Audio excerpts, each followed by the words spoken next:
चलिए समझते हैं सेक्टर्स ऑफ एन इकोनॉमी के बारे में। तीन डिफरेंट सेक्टर होते हैं इकोनॉमी के, उनको तीन अलग अलग भागों में बांटकर हम देखते हैं। सबसे पहला जो सेक्टर है उसको हम बोलते हैं प्राइमरी सेक्टर। प्राइमरी सेक्टर में क्या होता है, हर वो नेचुरल रिसोर्सेस जहाँ से हम कोई इकोनॉमिक एक्टिविटी करते हैं, फॉर एग्ज़ाम्पल एग्रीकल्चर है, फॉरेस्ट्री है, फिशिंग है, फ्यूल्स है, मेटल्स है, मिनरल्स हैं, माइनिंग है, ये सब कुछ हम नेचर से लेते हैं। ये जहाँ भी हम नेचर से कोई भी चीज़ ले रहे हैं वहाँ पर हम बोलेंगे कि ये प्राइमरी सेक्टर है। कुछ इकोनॉमीज़ में माइनिंग को सेकेंडरी एक्टिविटी, सेकेंडरी सेक्टर माना जाता है, लेकिन मोस्टली ज़्यादातर इकोनॉमीज़ में प्राइमरी सेक्टर जो है उसमें माइनिंग एक्टिविटीज़ इंक्लूड ही होती हैं। जो हमारे भारत की इकोनॉमी है ये एक एग्रीकल्चरल इकोनॉमी है, तो यहाँ पर जो प्राइमरी सेक्टर के ऊपर लोगों की दिनचर्या और लोगों की जो डेली एक्टिविटीज़ हैं वो ज़्यादा निर्भर करती हैं। उसके बाद आता है सेकेंडरी सेक्टर। इस सेक्टर में हम मैन्युफैक्चरिंग करते हैं। मैन्युफैक्चरिंग कहाँ से करते हैं, जो प्रोडक्ट हमें प्राइमरी सेक्टर से मिलता है।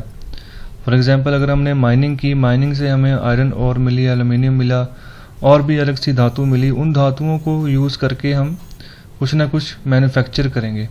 जैसे लोहे से लोहे को पिघलाकर हम मशीनें बनाते हैं, स्टील बनाते हैं। ये प्राइमरी से, अगर प्राइमरी सेक्टर होगा तभी सेकेंडरी सेक्टर जो है वो काम कर पाएगा। जो रॉ मटेरियल्स आता है प्राइमरी सेक्टर से उसको हम यूज़ करके इंडस्ट्रीज़ में मैन्युफैक्चरिंग करते हैं। या हम कह सकते हैं कि जो कंस्ट्रक्शन का बिजनेस है, जहाँ पर घर बनाते हैं, ब्रिजेस बनाते हैं, वो भी जो है सेकेंडरी सेक्टर का ही हिस्सा है। वहाँ पर जो स्टील, जो सरिया पहुँच रहा है वो प्राइमरी सेक्टर से जो आयरन और मिला उसी को पिघला के वहाँ पर पहुँचाया गया। जो सीमेंट मिला वो भी नेचर से ही मिला, पत्थरों को तोड़कर उनको बारीक पीस कर जो है वो आगे सेकेंडरी सेक्टर तक पहुँचाया गया, उसको बाद में पैकिंग करके आगे बेचा जाता है। वैसे ही जो बिस्किट्स वगैरह हम खाते हैं, जो केक्स हम लेते हैं, ब्रेड खाते हैं, वो सारा का सारा एग्रीकल्चर से आ रहा है। तो एग्रीकल्चर क्या है, प्राइमरी सेक्टर। प्राइमरी सेक्टर से जो भी रॉ मटेरियल है उसको हम जब कन्वर्ट करते हैं तो जिस सेक्टर में उसको कन्वर्ट किया जाता है उसको सेकेंडरी सेक्टर कहते हैं। तो लास्ट में है टर्शरी सेक्टर। टर्शरी सेक्टर्स में वो सारी इकोनॉमिक एक्टिविटीज़ होती हैं जो हमें सर्विस प्रोवाइड करते हैं। सर्विस हमें कौन कौन दे रहा है, जैसे एजुकेशन में हमें सर्विस मिल रही है, बैंकिंग एक सर्विस है जो लोगों को सर्विस प्रोवाइड कर रही है कि उनके पैसों का लेन देन का ध्यान रखती है, इंश्योरेंस है, ट्रांसपोर्टेशन है, एक जगह से दूसरी जगह कोई सामान पहुंचाना है तो सर्विस मिल रही है हमें जो आम पॉपुलेशन है, टूरिज़्म है, ये सारे के सारे जो हैं ये सर्विस सेक्टर का ही हिस्सा है। अगर टर्शरी सेक्टर की बात करूँ, इसका दूसरा नाम सर्विस सेक्टर भी है।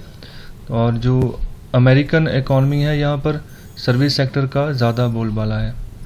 आज की डेट में भारत भी जो है प्राइमरी सेक्टर से कोशिश कर रहा है सर्विस सेक्टर की ओर जाने को। अभी भी बहुत सारी पॉपुलेशन भारत की जो है प्राइमरी सेक्टर के ऊपर ही निर्भर करती है।